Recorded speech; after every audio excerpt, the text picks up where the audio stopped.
Whoever so holds this hammer, if he be worthy, shall possess the power of Thor. That simple incantation has caused a lot of debate over the years regarding what truly constitutes as worthy or not. And while a lot of worthy characters have held Mjolnir over the years, I thought it would be fun to discuss the unworthy ones who found a way to beat the enchantment and wield Thor's hammer. Some exist in alternate realities, some use simple physics to beat its gimmick, and others are the result of some mystical shenanigans. It's going to be a good time, so let's get started right now.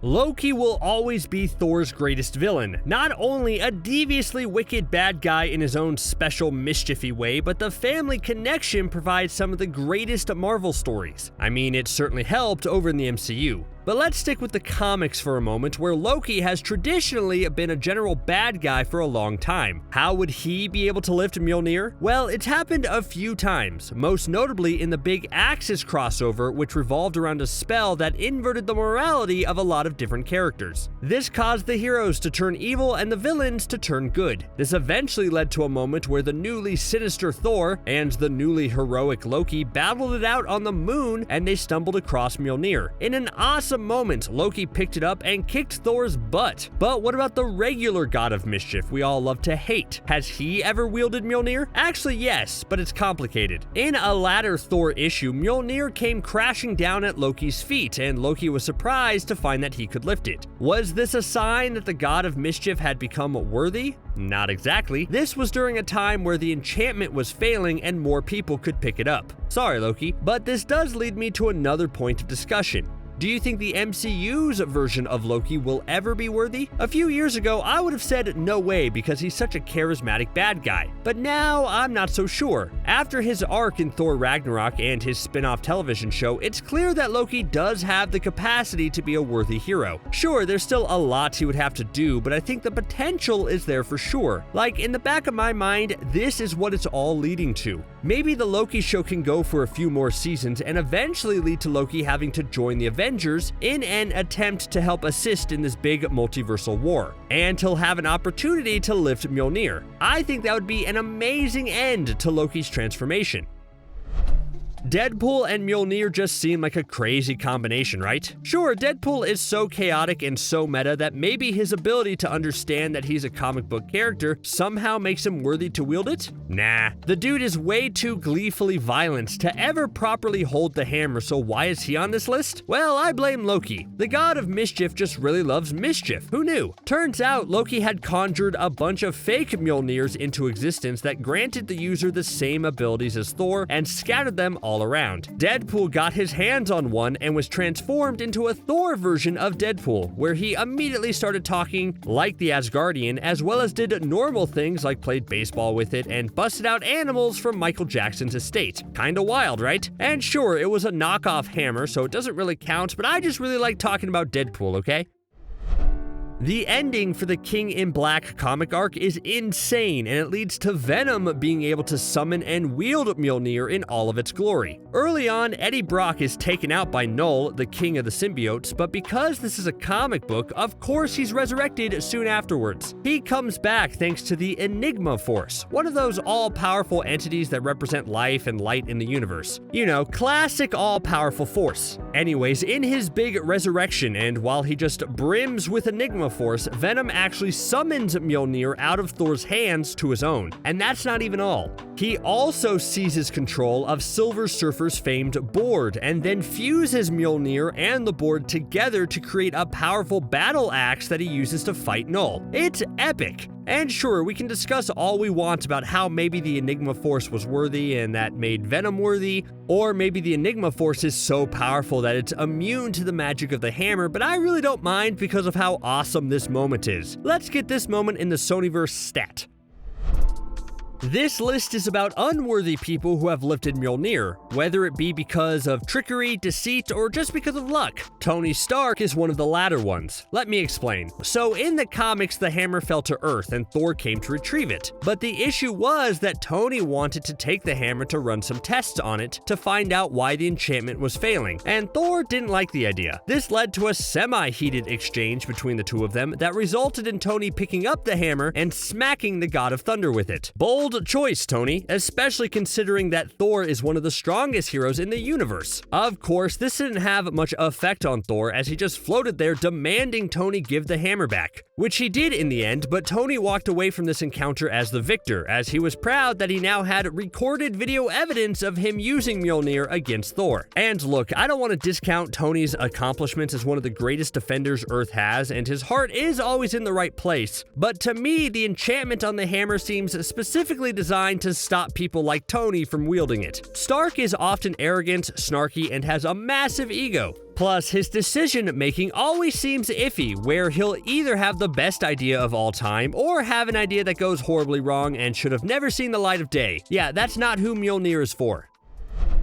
Vision handing Mjolnir to Thor in Age of Ultron was both played as a funny beat, but also used to show that Vision was an individual who had a worthy synthetic heart or whatever. But was he really that worthy? Or is it just because he's a synthetic android that wasn't exactly human? I mean, when Odin put the enchantment on Mjolnir, did he take into account beings like Vision who were created with a bunch of expensive parts? I've always been curious about it. If I build a random robot to go push Mjolnir to the side, it should be able to do that, right? Mechanical objects with no human influence shouldn't have to pass the worthy test, and I think that's why Vision was able to move it. As Cap and Iron Man said later in the movie, if you put Mjolnir in an elevator, the elevator still goes up. And I know that it's sort of discounting Vision, which is probably a little unfair. He's always seemed like a worthy hero, but I just think there's too much wonky mechanics behind this moment. But I could be in the minority here.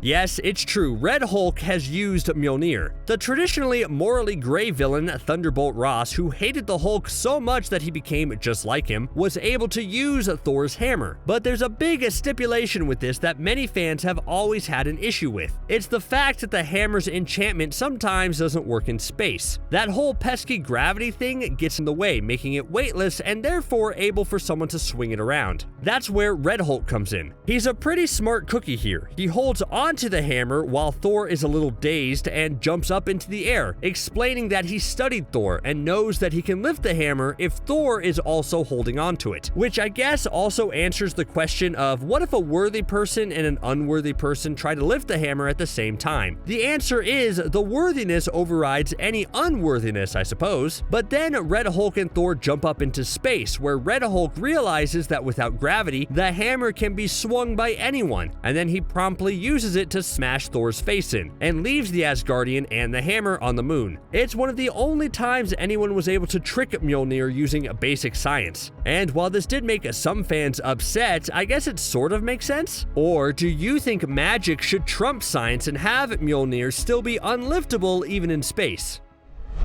Okay, someone call the fun police because I'm about to be a bit of a drag. I think Throg is a little ridiculous and probably shouldn't be worthy enough to wield Mjolnir. Like, yeah, it's funny and fun and silly and all that, but when you break it down, it gets a little weird. So Tooth Gnasher, Thor's mystical goat, was strong enough to damage Mjolnir, where a sliver fell off and that found its way to Sam Walterson, who was a guy who was cursed by a witch and turned into a frog and renamed Puddlegulp. Puddlegulp was worthy enough to pick up the sliver of Mjolnir and became Throg, the frog god of thunder. Wait, what am I talking about? That's awesome! Good for Throg. I'm done talking about him because maybe he doesn't belong here, but where's Throg's solo movie, Taika Waititi?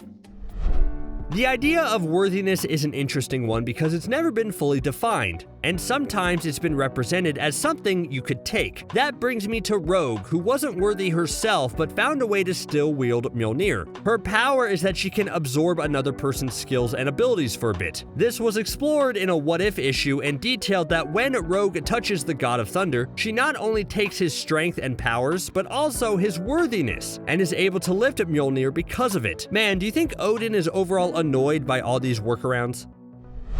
Yes, I wanted to include one DC hero here, and it might as well be Superman. The Man of Steel and Thor crossed paths thanks to the massive JLA Avengers crossover comic, which is just a sensory overload of bright, colorful, action-packed comic panels. It's a lot. But a huge moment is when Superman is able to summon Mjolnir to his hand while also holding Cap's shield. It's epic, and Superman obviously kicks a lot of butt. But you're probably wondering why Supes is on this list. Of course he'd be worthy to wield it, right? it? Well, actually no. It's explained by Thor a short time later that the hammer allows a few people to overcome the spell in desperate hours, and IDK, it's kind of a complicated mess. But the point is, Superman wasn't actually truly worthy, which is crazy.